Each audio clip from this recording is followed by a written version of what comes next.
गुरुदेव और माँ गायत्री के चरणों में कोटि कोटि नमन। आप सभी को प्रणाम। गायत्री मंत्र की महत्ता इस प्रवचन में पिछली बार बताया गया था कि पूज्य गुरुदेव ने किस तरह से गायत्री मंत्र के प्रभाव से कई लोगों की समस्याओं को दूर किया था। अकबर और तानसेन की कहानी भी सुनाई थी कि किस तरह से गायत्री मंत्र के चमत्कार ने अकबर को भी प्रभावित किया था। आइए अब जानते हैं इससे आगे। मंत्रों का सूक्ष्म प्रभाव बहुत महत्वपूर्ण है। उसमें भी गायत्री महामंत्र की महत्ता तो विलक्षण है। इसके जप से उत्पन्न होने वाली शक्ति सारे वातावरण को कपा देने में समर्थ है। इसी महाशक्ति का लाभ जिन्होंने प्राप्त किया वे धन्य हो गए। इस महान मंत्र में सद्बुद्धि ही वो तत्व है जिसके आधार पर मनुष्य का व्यक्तित्व निखरता है तथा उभरता है। इस साधना के द्वारा लोग ऋषि और तपस्वी बन जाते हैं। उनके जीवन का कायाकल्प हो जाता है। इस कारण से ही हम आप लोगों को बुलाते हैं, यहाँ गायत्री अनुष्ठान कराते हैं ताकि आपके पूर्व जन्म के संस्कार कम हों तथा इस जन्म में आप महानता की ओर बढ़ सकें। आपके अंदर पूर्व जन्मों के काफ़ी कषाय कल्मश जमा हैं जिसे हमें साफ करना है ताकि नए संस्कार उनमें भरे जा सकें। हम यहाँ पर बुलाकर आपको यज्ञोपवीत भी धारण कराते हैं। ये गायत्री की मूर्तिमान प्रतिमा है। इसके 9 धागे गायत्री मंत्र के 9 शब्दों के प्रतीक हैं। यज्ञोपवीत गायत्री की प्रतिमा है। इसे ऋषियों ने रिसर्च करके बनाया है।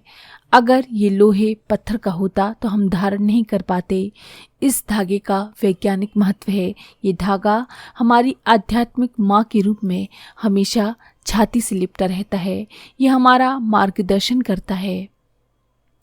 आपको भी हमेशा गायत्री मंत्र का जप करना है तथा अपने इलाके, मोहल्ले, शहर के लोगों को प्रेरणा देकर उसके महत्व को समझाकर इस मंत्र को जपने की प्रेरणा देनी चाहिए।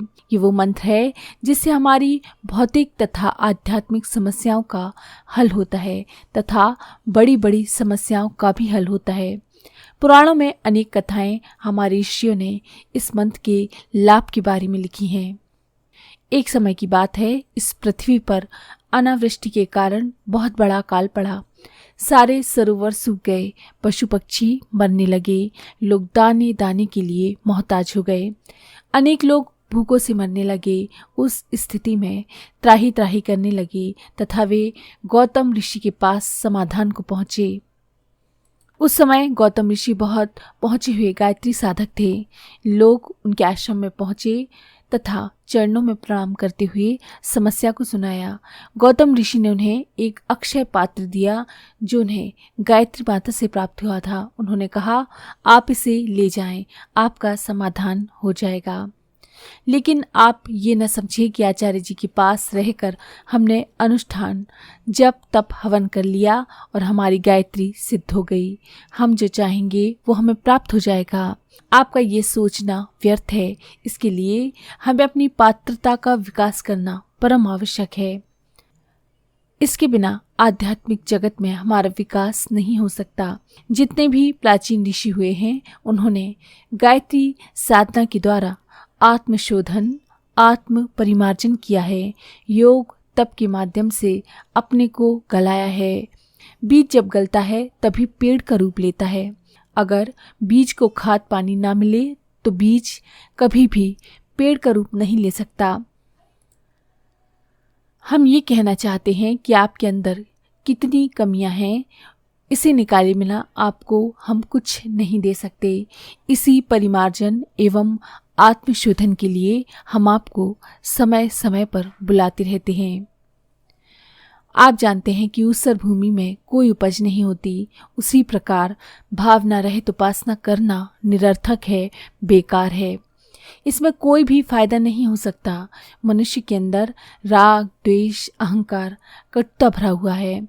इसके रहते गायत्री मंत्र का लाभ नहीं मिल सकता। ये निकालने का कार्य गुरु करता है। गुरु यानी प्रकाश, अर्थात प्रकाश की स्थापना होने पर अंधकार स्वयं भाग जाता है।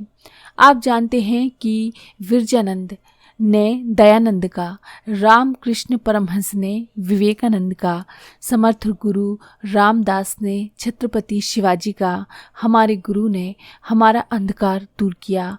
और आज गायत्री मंत्र का लाभ हमें कितना मिला ये आपके सामने है। हम भी समर्थ हैं, हम भी आपका अंधकार समाप्त कर देना चाहते हैं, प्रकाश भरना चाहते हैं। आप अपने को खाली करें। यहाँ आए हैं तो आप यहाँ से कुछ लेकर जाएंगे। आज आपको कुछ देकर हम विदा कर रहे हैं। आप जाएं और थोड़ा भगवान के लिए जीना सीखें। अपने पेट के लिए ही न जिएं, थोड़ा इस सामान्य जीवन से ऊपर उठकर कार्य करें। हमें इस कार्य से प्रसन्नता होगी, भगवान को भी प्रसन्नता होगी। आप विश्वास रखें कि आपने जो अपनी व्यक्तिगत समस्याओं के बारे में हमें बतलाया है उसका हमें पूरा पूरा ध्यान है। हम उसे दूर करते रहेंगे। आप निश्चिंत हो जाएं। आज की बात यही समाप्त। ओम शांति।